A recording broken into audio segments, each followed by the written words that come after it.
सबसे पहले तो शुरुआत मैं स्मार्ट सिटी से ही करूंगा। स्मार्ट सिटी के वर्क प्लान में मैंने सुना है सर कि रायपुर नवा रायपुर को छोड़कर बिलासपुर ने बाजी मार ली है, क्या सही कह रहा हूं मैं? कुणाल दत्त साहब, मतलब कहते हुए मुझे भी जो है इसमें कोई हर्ष नहीं है कि जो है कमिश्नर नगर निगम के खुद के घर में ही पानी बढ़ जाता था। वो ड्रेनेज की जो है एक स्थिति थी, कलेक्टर बंगले में भी पानी की शिकायतें भरने की जो है हर बार पिछले वर्ष, उसके पिछले वर्ष विजुअल्स आपने भी देखे होंगे, शायद कवर भी किया था मेरे ख्याल से। तो इस केस में हमने एक काफी ज्यादा उसको मिशन मोड में लेकर के इसमें स्मार्ट सिटी प्लान में ड्रेनेज को सुधारने का प्रयास किया था और वर्तमान में भी चल रहा है, क्योंकि रेनी सीजन ने इफेक्ट किया था। उससे काफी हद तक उसमें हमें सफलता मिली कि एक बड़े क्षेत्र में जो है जो पानी के भराव की लगातार समस्या थी उससे हमें निजात मिला।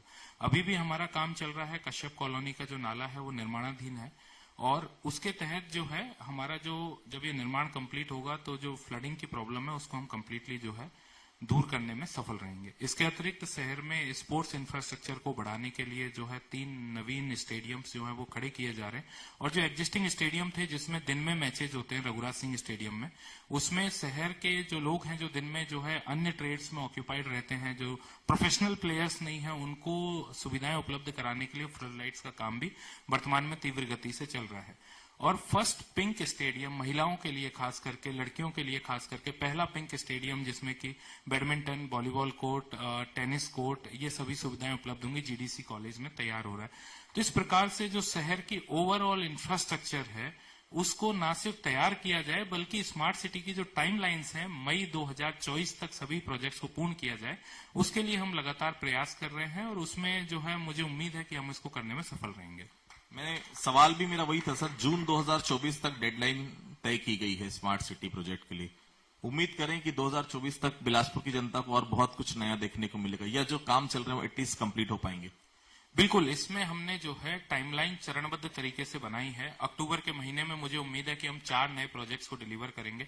नवंबर के महीने में 6 और नए प्रोजेक्ट्स जो हैं, खास करके जो रिवर फ्रंट और हैप्पी स्ट्रीट के जो प्रोजेक्ट्स हैं और सीवरेज ट्रीटमेंट प्लांट्स के जो प्रोजेक्ट्स हैं उनको कंप्लीट करेंगे। बारिंग 3 प्रोजेक्ट्स जो हमारे 2 नए सीवरेज ट्रीटमेंट प्लांट बन रहे हैं मंगला और कोनी में, और एक कन्वेंशन सेंटर का काम है, एंड तीसरा जो है हमारा मिनी माता तालाब का जो सौंदर्यीकरण हो रहा था। यही 3-4 काम ऐसे हैं जो अगले वर्ष में प्रवेश करेंगे। शेष कामों को हम मई 2024 छोड़िए, हम दिसंबर 2023 तक कंप्लीट करके जो है खत्म कर देंगे। ये 4 काम ऐसे हैं जिसमें काफी सारे जो है, क्योंकि रेंज से वर्क इफेक्ट हुए थे, तालाब में रेंज में काम नहीं कर सकते, बीटी के जो वर्क्स हैं, रोड्स के जो वर्क्स हैं वो रेंज में नहीं हो सकते, उसकी वजह से 3-4 महीने का डिले फैक्टर आया है और टाइमलाइन में स्लिपेज हुआ है। बट स्टिल हम प्रयास करेंगे कि जब हमें वर्किंग सीजन अब मिला है तो इस वर्किंग सीजन में पूरी गति से जो है दिन रात एक करके सभी कार्यों को जो है कंप्लीट कराया जाए। बिलासपुर स्मार्ट सिटी का जो स्मार्ट सिटी प्लान है 763 करोड़ का ये प्लान है, मुझे पूरा भरोसा है कि हम इसको जो है समय सीमा में कंप्लीट कर लेंगे। अरपा नदी को संवारने के लिए जो अरपा प्रोजेक्ट की शुरुआत हुई है, विधायक जी ने भी बहुत सारी चीजें बताई, उसमें क्या डिटेल क्या है सर, किस तरह से अरपा का प्रोजेक्ट आगे बढ़ेगा? ये देखिए, अरपा जो रिवर है उसमें एक स्ट्रेच जो है शिव घाट से लेकर के पचरी घाट तक, ये 2 फेमस घाट हैं जिनका ऐतिहासिक इंपॉर्टेंस शहर के लिए रहा है। शहर के जितने भी धार्मिक फेस्टिवल हैं इन्हीं घाट्स का उपयोग जो है लोगों के द्वारा किया जाता है, विसर्जन के लिए भी इन्हीं का किया जाता है। दोनों जगह 2 बैराज का निर्माण हो रहा है। बैराज से जो शहर की जो लिमिट है उसमें जो है पानी का भराव जो है नदी में पानी रुकेगा, और इन दोनों बैराज के बीच में नदी के दोनों तरफ ट्रांसपोर्टेशन को ऑगमेंट करने के लिए साथ के साथ लोगों को जो है फैसिलिटीज उपलब्ध हो सके, उसके लिए 2 4 लेन सड़कें जो हैं बन रही हैं। एक एग्जिस्टिंग उसका जो डेमो मॉडल है जहां पे अभी जो है नेशनल फ्लैग लगा हुआ है जिसको रिवर फ्रंट कहते हैं, सिम्स के जो पीछे की तरफ है, उसका जो है वहां पे एक डेमो वर्जन देखने को मिलता है, लेकिन वो बहुत माइन्यूट स्केल है। इसमें मेजर स्केल पे शिव घाट से पचरी घाट तक दोनों तरफ ये जो है कनेक्टिविटी मिलेगी, और इसमें बीच में जो है 4 पुल पड़ते हैं, ठीक है। इंदिरा सेतु आता है, पुराने पुल के जो है 2 पुल है, एक रप्ता पुल आता है, और फिर जो पचरी घाट के बाद का पुल है। तो इन पुलों में जो है जो हमारा इंदिरा सेतु और पुराने पुल के बीच का जो एरिया है इसको तत्काल प्रभाव से अक्टूबर एंड तक हम कंप्लीट कर देंगे। और इस बार हमने जो गार्डन डेवलपमेंट का काम है उसको और जो इंफ्रास्ट्रक्चर डेवलपमेंट का काम है उसको दोनों को सेग्रीगेट किया है। और मुझे बताने में बहुत प्रसन्नता है कि जो गार्डन का एरिया है वो भी रेडी हो गया था, तो कल से गार्डन डेवलपमेंट का काम शुरू हो चुका है। ट्रैफिक में भी एक बहुत अच्छा इंप्रूवमेंट मिलेगा और 2 एकड़ का जो जमीन है रफली जो निकल करके आ रहा है जिसमें गार्डन डेवलपमेंट हो रहा है, एकदम स्टेट ऑफ द आर्ट जो मॉडर्न कैफेटेरिया, मॉडर्न जो सुविधाएं हैं वो मिलेंगी। और साथ के साथ हमने इस बार ये भी सुनिश्चित किया, जो टेंडर किया है, वाटर स्पोर्ट्स की सुविधाएं भी उसमें जो है सम्मिलित है। तो रिवर में वाटर के लेवल को मेंटेन करते हुए लोगों को सौंदर्यीकरण की उसमें भावना रहे, साथ के साथ वाटर स्पोर्ट्स और एंटरटेनमेंट की गतिविधियों को भी जो है उसमें बढ़ावा दे सके। इसमें जो नेक्स्ट फेज है, हमारा जो पुराना पुल है उसके बगल में एक, जिसको पुराना पुल इसलिए कहते हैं कि बहुत जल्दी ये 100 साल पूर्ण करने वाला है, तो मुझे उम्मीद है कि उसको भी उसकी कार्य योजना में हम सम्मिलित कर रहे हैं ताकि जो है उसका भी अच्छे से जो है आर्कियोलॉजिकल दर्जा जो है उसको हम दे सकें। चौक चौराहों का सौंदर्यीकरण, अरपा का सौंदर्यीकरण स्मार्ट सिटी के थ्रू हो रहा है सर, लेकिन आम जनता की पब्लिक सुविधाओं को बढ़ाने के लिए क्या कुछ स्मार्ट सिटी कर रहा है? बिल्कुल, मैं जिस सेक्टर पे आ रहा था, स्मार्ट सिटी में आम जनता हर वर्ग के हर सेक्शन के लिए कुछ ना कुछ प्लान है। फॉर एग्जाम्पल स्टूडेंट्स, जो सबसे महत्वपूर्ण जो एक शिक्षा का क्षेत्र होता है, शहर में हमने 24 स्कूल्स का कंप्लीट जीर्णोद्धार शहर के इंफ्रास्ट्रक्चर का किया। इसमें सभी तरह के स्कूल इन्वॉल्व है। इसमें हमारे प्राइमरी स्कूल भी हैं, मिडिल स्कूल भी हैं, high school, higher secondary school हैं और स्वामी आत्मानंद स्कूल्स में कन्वर्जन भी है, जो स्कूल इंफ्रास्ट्रक्चर का ऑगमेंटेशन है। इसमें जो आधारभूत स्कूल इंफ्रास्ट्रक्चर से न सिर्फ उनका सुधार, बल्कि जो आज की जो मॉडर्न टेक्नोलॉजी है उसका विस्तार भी, ई पाठशाला की जो क्लासेज हैं, डिजिटल बोर्ड्स हैं, उनकी व्यवस्था उसमें की गई है। तो इसमें शहर के 24 स्कूल्स को 6 अलग अलग स्कीम्स में ट्रांसफॉर्म किया गया फेज 1 में, और अभी फेज 2 में और हमने 10 स्कूलों को ऐड किया है। तो इसमें जो है हमारा सकरी का जो स्वामी आत्मानंद स्कूल है, तिफरा का स्वामी आत्मानंद, वो ना सिर्फ शहर का जो कोर हार्ट है उसमें ही, पुराना निगम क्षेत्र में ही नहीं, नए जो क्षेत्र जो नए जुड़े हैं उनमें भी इसका विस्तार हुआ। तो शिक्षा के क्षेत्र में हमें एक मेजर ट्रांसफॉर्मेशन देखने को मिला। आम लोगों को, जैसा कि बिलासपुर में जानते हैं, पार्किंग की बहुत समस्या होती है। ट्रैफिक और पार्किंग लोगों के दिल के बहुत करीब है, और उसमें जो है हमने मल्टी लेवल कार पार्किंग की व्यवस्था करी। कलेक्ट्रेट के बगल में एक कंप्लीट हो चुका है, सिटी कोतवाली के सामने एक और कार पार्किंग का काम वर्तमान में प्रक्रियाधीन है। तो और एक बस स्टैंड में कार पार्किंग बनी है, तो लोगों को ट्रैफिक और उससे निजात मिलेगा। स्पोर्ट्स इंफ्रास्ट्रक्चर, जो युवा है, जो खिलाड़ी है, उसकी मांग होती है। मैं अभी बता रहा था 3 स्टेडियम्स के बारे में, तो वो एक उनका फैक्टर है जिससे कि उनको अच्छा सहयोग मिलेगा। स्ट्रीट लाइट्स, मुझे बताते हुए बहुत प्रसन्नता हो रही है कि पिछले 1 महीने में हमने 34 किलोमीटर लेंथ में स्ट्रीट लाइट के नेटवर्क का जो है विस्तार किया है पिछले 1 साल के अंतर्गत। इसमें हाईकोर्ट का जो एरिया है, पूरा रोड है, आज वो नए तरीके से जो है दिखता है। कोनी का जो नया क्षेत्र जुड़ा था उसमें पूरी तरह से स्ट्रीट लाइट का विस्तार। जितने ग्रामीण क्षेत्र जुड़े थे, मोपका से चिल्हाटी के बीच में वर्तमान में काम चल रहा है। मोपका से तोरबा रोड जो है उस पर काम चल रहा है। मंगला के कल्याण चौक से, आजाद चौक से आगे का जो रोड है उस पर भी काम चल रहा है। और सकरी का जो नाम है, नाम ही खुद कहता है कि सकरी का जो रोड है वो सकरा ही था, 2 लेन का रोड हुआ करता था, उसको 4 लेन में विस्तारीकरण, ताकि लोगों को जो है अच्छा इंफ्रास्ट्रक्चर सुदृढ़ मिल सके। आईटीएमएस में ट्रैफिक एक पार्ट है, लेकिन ट्रैफिक के अलावा जो दूसरा पार्ट है वो है सुरक्षा का। सीसीटीवी कैमरेज की कवरेज में जब से पूरा शहर आया है, अभी तक हमने 13 ऐसे केस हैं, चाहे सामान के मिसप्लेसमेंट के हों या चोरी के हों, जिसमें आईटीएमएस के माध्यम से, सीसीटीवी कैमरे के माध्यम से जो है पकड़ा है। किसी का जो है रेलवे स्टेशन पे चोरी हुई थी, वहां से जो है कोई उसका सामान लेकर के भागा था, उस गाड़ी को ट्रैक करते हुए पुलिस ने उसी दिन शाम को जो है उसको रिकवर किया था। अभी एक बड़ी चोरी की रिकवरी हुई थी, उसमें भी शहर का जो सीसीटीवी नेटवर्क है उसके माध्यम से जो है सभी को पकड़ने में बहुत ही ज्यादा मदद इससे मिली थी।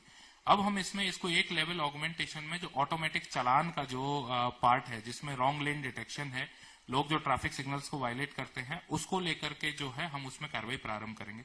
सिग्नल्स और टाइमिंग्स, ये 2 ऐसी चीज हैं जो समय के साथ इंप्रूव करती हैं। कुछ ऐसे सिग्नल्स थे जहां ट्रैफिक सिग्नल हैं, लेकिन अभी वर्तमान में जो है कुछ समय पे ट्रैफिक लोड रहता है, कुछ समय पे नहीं रहता, तो उसके हिसाब से हमने सिग्नल्स को ब्लिंकर मोड में, या फिर जो है उतने ही समय जब ट्रैफिक का लोड है तभी चालू करना, बाकी टाइम जो है ब्लिंकर मोड पे रखना, वो प्रयास हमने किए हैं। अभी बीएमडीज भी जो है पूरे शहर में लग गए हैं, तो उससे जो है एक अच्छा आमदनी का सोर्स भी नगर निगम और स्मार्ट सिटी को जो है प्राप्त होगा। तो ICCC से कहीं ना कहीं जो है शहर में सिक्योरिटी, ट्रैफिक, इसमें वृद्धि हुई है, और ओवरऑल एक मॉनिटरिंग मैकेनिज्म मिला है, जिसमें कि फेस्टिव सीजन में, उसके अलावा रैलीज में, जुलूस में जो है एक अच्छी मॉनिटरिंग हो सकती है। मुझे पूरा भरोसा है कि आगामी समय में कानून व्यवस्था इससे जो और सुदृढ़ होगी। Thank you. मैं अजय जी के पास चलता हूँ। अजय जी, बहुत महत्वपूर्ण विभाग है जिला पंचायत सीओ का, चूंकि छत्तीसगढ़ की सरकार की बहुत सारी परियोजनाएं उसी के इर्द गिर्द घूमती है। ग्रामीण क्षेत्रों में, चूंकि मैंने शैलेश जी भी बैठे थे, कोविड के समय में भी छत्तीसगढ़ की अर्थव्यवस्था पर कोई फर्क नहीं पड़ा, क्योंकि वो पैसा जहां जाना चाहिए था वो पैसा वहां गया, और वो जिनके पास पैसा गया वो पैसा कभी अपने घर में नहीं रखते, वो वापस मार्केट में लेकर आते हैं। तो अर्थव्यवस्था को कोई उस समय कोई बहुत ज्यादा दिक्कत नहीं हुई, जब बाकी प्रदेशों की अर्थव्यवस्था काफी ज्यादा खराब हो गई थी, मार्केट शून्य हो गए थे। कम से कम छत्तीसगढ़ के मार्केट गुलजार रहे। पहला सवाल वही है, ग्रामीण अर्थव्यवस्था के लिए क्या कुछ किया जा रहा है यहाँ पर? नमस्कार आदित्य जी। ग्रामीण अर्थव्यवस्था को लेकर के बहुत सारी योजनाएं सरकार की चल रही हैं, और सरकार की योजनाओं का यदि आप देखेंगे तो केंद्र बिंदु जो है ग्रामीण जनजीवन है, ग्रामीण लोग हैं। और पिछले कुछ वर्षों में निश्चित तौर पर ग्रामीण अर्थव्यवस्था के क्षेत्र में बहुत ही योजनाबद्ध तरीके से काम हुआ है। और यदि मैं वैसे तो ग्रामीण अर्थव्यवस्था को सुदृढ़ करने के लिए, उसको बेहतर बनाने के लिए बहुत सारी योजनाएं हैं जो एक दूसरे से जुड़ी हुई हैं, लेकिन मैं एक रीपा जो योजना है उसका जिक्र जरूर करना चाहूंगा। मैं इसको एक क्रांतिकारी योजना मानता हूं। छत्तीसगढ़ सरकार ने Mahatma Gandhi rural industrial park के नाम से ये एक रीपा योजना शुरू की। इस योजना के तहत सरकार ने ग्रामीण क्षेत्रों में हर विकास खंड में दो ऐसे इंडस्ट्रियल पार्क डेवलप किए। वहां पर आधारभूत संरचनाएं सरकार ने विकसित करके दी, लोगों को वहां पर कार्य करने के लिए इंफ्रास्ट्रक्चर उपलब्ध कराए, मशीनरी उपलब्ध कराई, और कार्य करने के लिए आवश्यक प्रशिक्षण भी दिया। निश्चित तौर पर जो है ये बेहद सफल और कारगर योजना है। छत्तीसगढ़ जैसा आपको पता है कि कृषि प्रधान और श्रम प्रधान राज्य है, और यहाँ की जनसंख्या मुख्यतः कृषि और मजदूरी पर निर्भर करती थी। और हम देखते थे कि जब कृषि का समय नहीं रहता था, खेती किसानी का समय खत्म हो जाता था, तो लोग यहाँ से पलायन करते थे। तो निश्चित तौर पर इस योजना ने इस पलायन की समस्या का काफी हद तक समाधान किया है। ग्रामीण क्षेत्र में लोगों को रोजगार के अवसर उपलब्ध कराए हैं। ग्रामीण क्षेत्र में जहां व्यक्ति पहले मजदूर हुआ करता था, अब वो उद्यमी की श्रेणी में आ रहा है।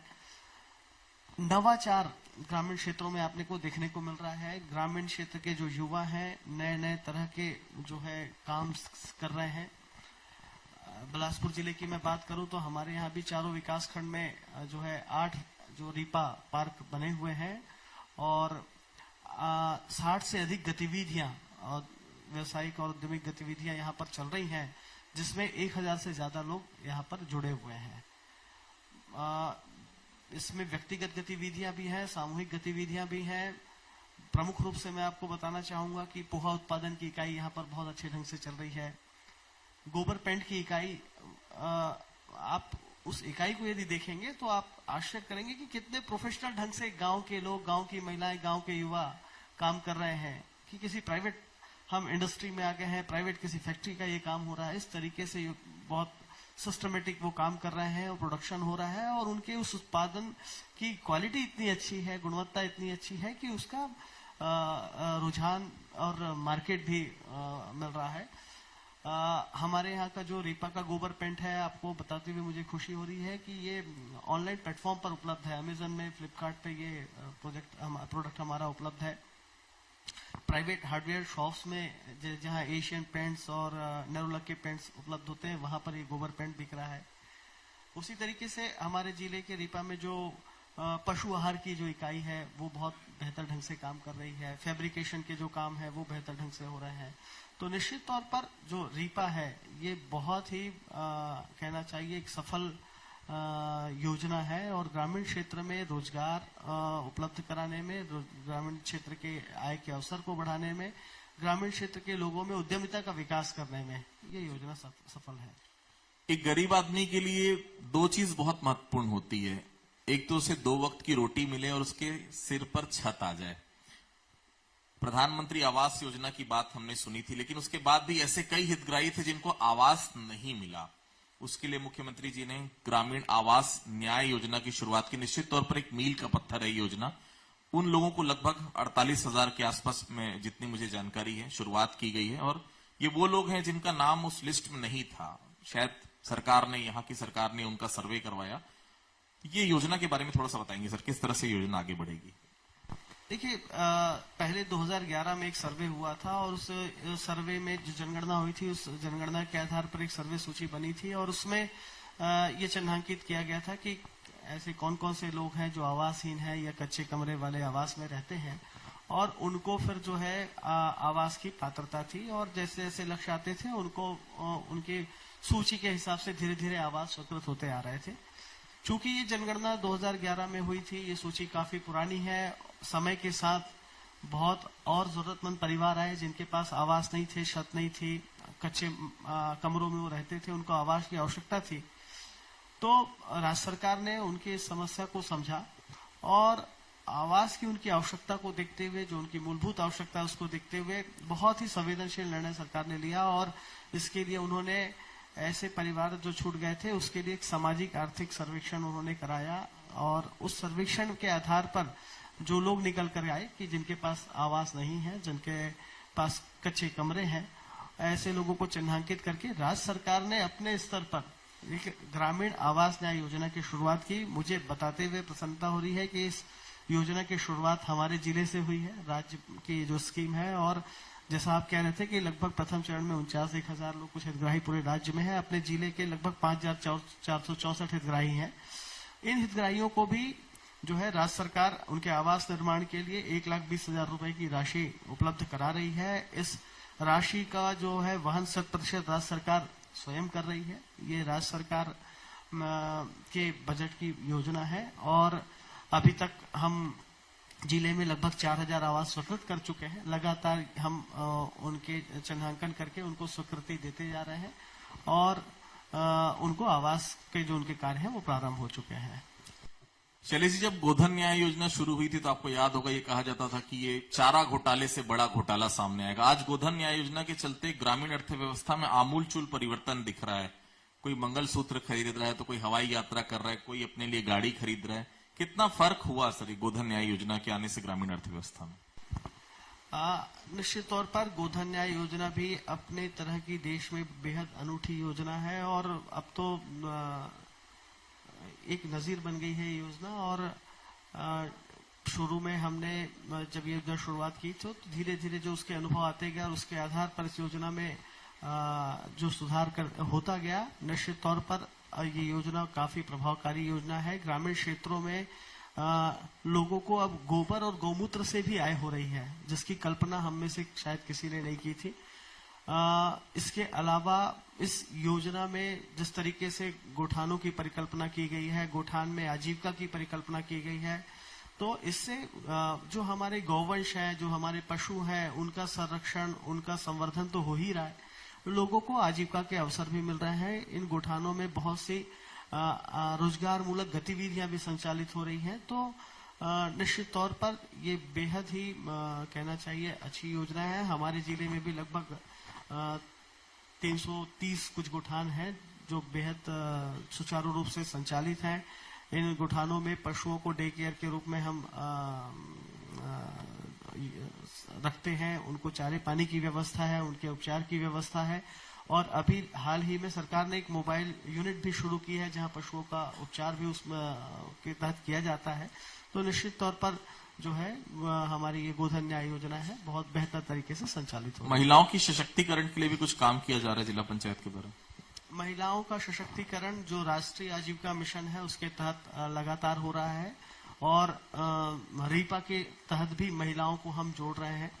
राष्ट्रीय आजीविका मिशन में जिले में लगभग 12,000 से अधिक समूह है, जिसके माध्यम से हम महिलाओं को इन गतिविधियों से, आजीविका संबंधी गतिविधियों से जोड़ रहे हैं। लगभग 1,32,000 से अधिक महिलाएं आजीविका के इस मिशन से हमारी इस स्कीम से जुड़ी हुई हैं, और जो है किसी न किसी गतिविधि में संचालित कर रही हैं। कृषि से संबंधित गतिविधियां कर रही हैं, पशुपालन की इकाइयां संचालित कर रही हैं, सिलाई के काम में इन्वॉल्व हैं।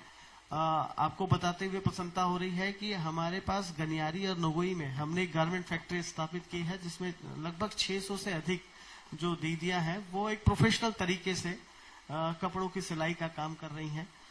पिछले कहना चाहिए 4 वर्षों में लगभग 7,000 जो हमारे महिला स्व सहायता समूह है, जिसको हमने 100 करोड़ से अधिक का बैंक लिंकेज किया है, तो निश्चित तौर पर महिला स्व सहायता समूह के माध्यम से उनको आर्थिक गतिविधियों से जोड़ते हुए उनको उनकी आय वृद्धि के साथ साथ उनके जीवन स्तर को उठाने के लिए सतत रूप से हम प्रयास कर रहे हैं। एक अंतिम सवाल सर, शहरी अर्थव्यवस्था के लिए और शहर के लोगों के लिए क्या कुछ किया जा रहा है? क्योंकि ग्रामीण अर्थव्यवस्था को बूस्टअप करने के लिए तमाम चीजें की जाती है, शहर की जनता भी यहाँ बैठी हुई है, क्या बेहतर काम किए जा रहे हैं शहर की जनता के लिए? शहर की जनता के लिए जो जिस तरीके से ग्रामीण अर्थव्यवस्था को लेकर के राज्य सरकार की परिकल्पना थी कि रीपा शुरू किया जाए, उसी तरीका से शहरी क्षेत्र में नगरीय निकाय क्षेत्रों में भी इसके समरूप यूपा करके योजना शुरुआत हुई है। नगर निगम कमिश्नर साहब इसमें ज्यादा बेहतर तरीके से बता पाएंगे। बिल्कुल, जिस तरह से ग्रामीण में आदित्य जी रीपा योजना चल रही थी, उसी की परिकल्पना को आगे बढ़ाते हुए शहरी क्षेत्र में खास करके जो स्किल्ड लेबर्स हैं उनके लिए और कार्य करने के लिए एक अच्छा अर्बन औद्योगिक क्षेत्र उपलब्ध कराने के लिए उईपा योजना का जो है प्रस्ताव सरकार के द्वारा लाया गया था। और उईपा योजना में हमारे पास छठ घाट के पास में 750 महिलाओं के लिए गारमेंट फैक्ट्री का निर्माण जो है कराया जा रहा है। उसके साथ साथ 6 अलग अलग तरह के उद्योग जो है उसके साथ में वहां पे संचालित होंगे। तो इससे न सिर्फ महिला सशक्तिकरण में मदद मिलेगी, लेकिन शहर के लोगों को उद्यम का जो है विकास करने के लिए भी आधारभूत अधोसंरचना भी मिलेगा और उसके साथ साथ व्यवसाय का भी जो है वृद्धि मिलेगी, लोगों को आमदनी में वृद्धि मिलेगी। शहरी योजनाओं में इसके साथ साथ मुझे कहने में बहुत प्रसन्नता है कि धन्वंतरी जेनरिक मेडिकल स्टोर योजना के अंतर्गत बिलासपुर जो जिला है उसके अंतर्गत लगभग 12 करोड़ रुपए का लाभ जो है लोगों को बचत हुई है दवाइयों की खरीदी में, क्योंकि हम लगभग 60% छूट पे दवाइयां जो है आम लोगों को जेनरिक मेडिसिन मिल रही हैं। मोबाइल मेडिकल यूनिट जिनकी संख्या अब बढ़कर के 4 से 5 हो गई है, बिलासपुर के सभी छोटे क्षेत्रों में जा रही है, सभी स्लम्स में जा रही है, सभी वार्ड में जा रही है और लोगों को फ्री में टेस्ट और इलाज की सुविधा जो है शहरी क्षेत्र में मिल रही है। स्वामी आत्मानंद स्कूलों का जो है शहरी क्षेत्र में विस्तार हुआ है। 16 से अब संख्या बढ़कर के जो है 20 होने का 4 नए स्वामी आत्मानंद स्कूल मिले हैं। तो प्रत्येक क्षेत्र में स्मार्ट सिटी के जैसे हमने पहले कवरेज किया था, अमृत से अब जो है खूटा घाट से पानी जो है शहर को मिला है और एक तरफ का जो है नदी के उस पार सरकंडा क्षेत्र की जो सप्लाई है वर्तमान में खूटा घाट के पानी से की जा रही है। तो सभी आधारभूत जो है पानी की सुविधा हो, बिजली की सुविधा हो, स्ट्रीट लाइट्स की सुविधा हो, शिक्षा के क्षेत्र में, स्वास्थ्य के क्षेत्र में, रोजगार के क्षेत्र में, सभी क्षेत्रों में जो अच्छी सुविधाएं लोगों को मिल रही है और शहरी विकास का काम किया जा रहा है। हम अभी तक कर रहे हैं, आगे भी उम्मीद है कि अच्छे से जो है इसमें काम होता रहेगा। चलिए, बहुत बहुत धन्यवाद सर हमसे बातचीत करने के लिए।